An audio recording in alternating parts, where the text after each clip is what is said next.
Hey everyone, I am Sarah. Welcome back to Overkill Reviews. This is my first review in our brand new kick-ass set, and I personally love it. But my favorite part is the Judas Priest vision board that I found, and I brought my own contribution, and that was a metal vest.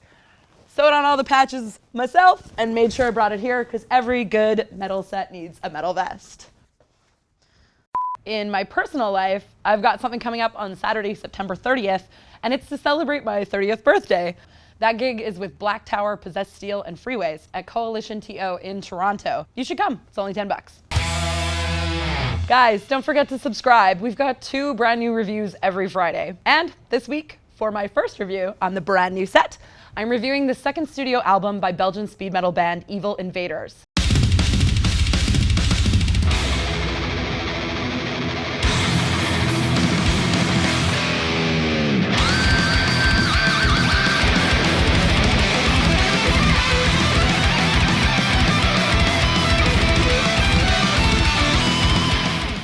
That's right, I'm finally getting to do a speed metal record. The album is called Feed the Violence, and it's out today on Napalm Records. The band formed in 2007, and they released this really raw and vicious demo, and then eventually they went on to release the 2015 full-length Pulses of Pleasure. The band definitely furthered the cause of old school speed metal. These are bands that, you know, worship Exciter and Razor, you know, the bands that also love Judas Priest. I wanna know what love is. I could talk for a long time about speed metal because this is the shortest Cliff Notes version ever, but instead you could go online and read an article that I did for Noisy a few years back on this exact subject. The link is in the video description. EVIL INVADERS' full-length debut kind of polished off the rough edges of the band, which is a bit of a cardinal sin of speed metal, and they're now in this area between speed metal and melodic thrash. Do they further the speed thrash cause on their new album? Let's get into it. The first track we're going to be discussing is called As Life Slowly Fades. Let's go.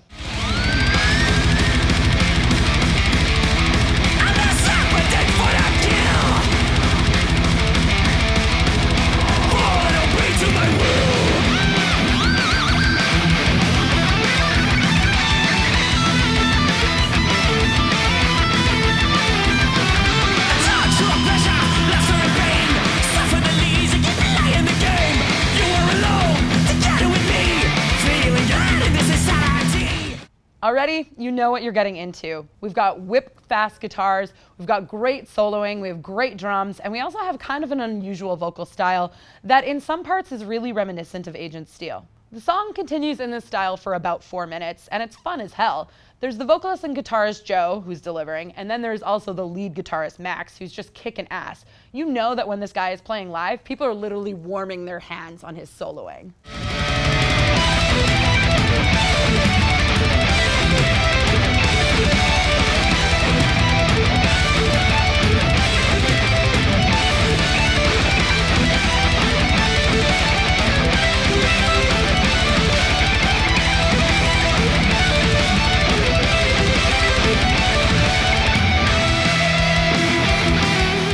This song is giving me the classic speed, thrash, whatever you want to call it, vibes.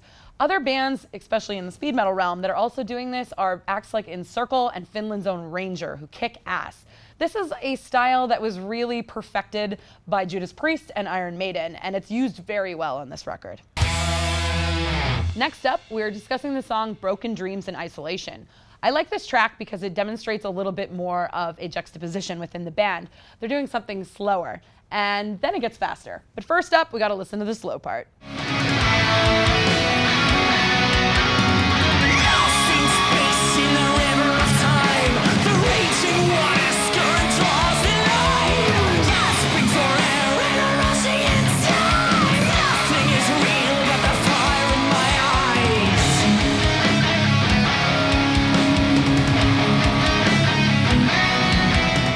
As you can hear, this one is slower. It's not sappy or romantic or one of those godforsaken ballads. Don't fucking like ballads. But it is slower. There's some nice atmosphere, and the band is starting to build up something that isn't one-dimensional. And I really like that because a lot of this record is all guns blazing. Judas Priest fans, you know what I'm talking about.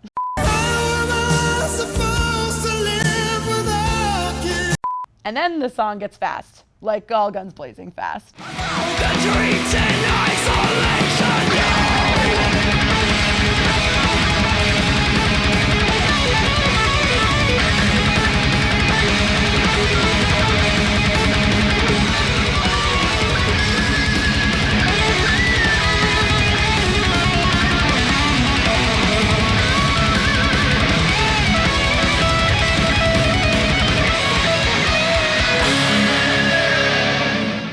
As a brief aside, I do have to talk about this clip, because if you heard it at the intro, you know that Thomas Lindbergh, go?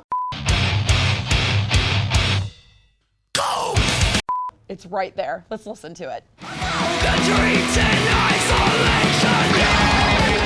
Fuck, I love that. It's such a metal standard, and I love that it appears in lots of different subgenres because it's just something very iconic.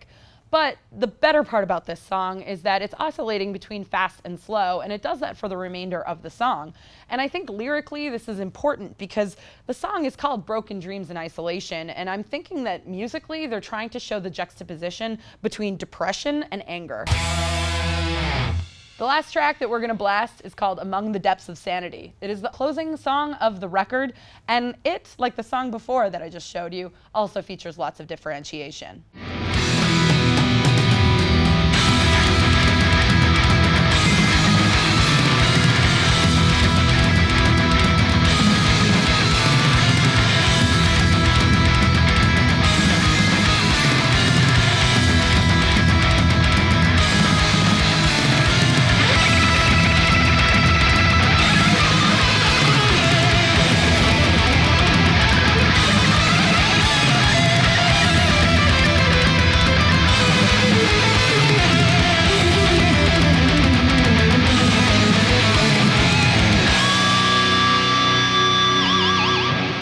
Like the drums here. They're a bit tribalistic, they're very heavy on the toms, and they're a bit buried in the mix, and it sounds cool to have the soloing over top of it.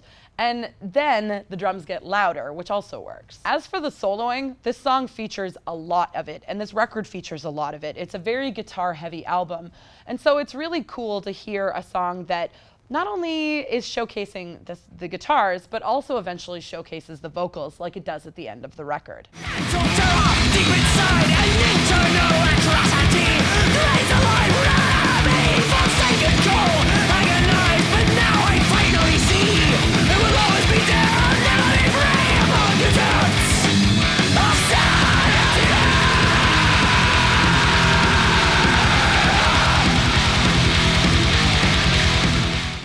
The ending melee. Fast guitars, fast drums, fast bass, fast everything. This is great. Altogether, Feed Me Violence is a pretty proficient, tight record. The band is hitting that sweet spot where they're utilizing production so that they can get things nicely transmitted to their audience. From a personal perspective, I'm not a big fan of the clean production when it comes to speed metal. I prefer things that are a little bit rougher around the edges, and when I say that, I mean bands like Chainbreaker, like Infiltrator, and like Baphomet's Blood. My second complaint about this album is the cover art. The style is evoking the iconic images of Ed Repka, who's the guy that you know from Megadeth and Hirax and Nuclear Assault. On this cover, there's a sky snake and there's a man covered in barbed wire who appears to be ripping his own jaw open, and I don't really understand the significance. All told, this looks a bit techie or core, and I want a speed metal cover, which is dudes with guitars, long hair. It's goofy as hell, but that's kind of what I want. The guitars on this record are fucking fantastic. I'm really impressed with the drums. I like the vocals. I really think that EVIL Invaders, like Ranger, are becoming the torchbearers of speed metal or melodic thrash, but the genres aren't really important. So don't get your panties in a twist about that. I return to the question that I posed at the beginning of the review. Does EVIL Invaders further the speed thrash cause on this record? Abso-fucking-lutely. For that reason, I'm giving this 4 out of 5 skulls here on Overkill Reviews. What do you think of this record? You can now head over to BangerTV.com and submit your own skull rating. Don't forget to argue with us in the comments and subscribe. We now have 2 videos every week, and this week, Blaine is reviewing the brand new Propaganda. Make sure you check it out.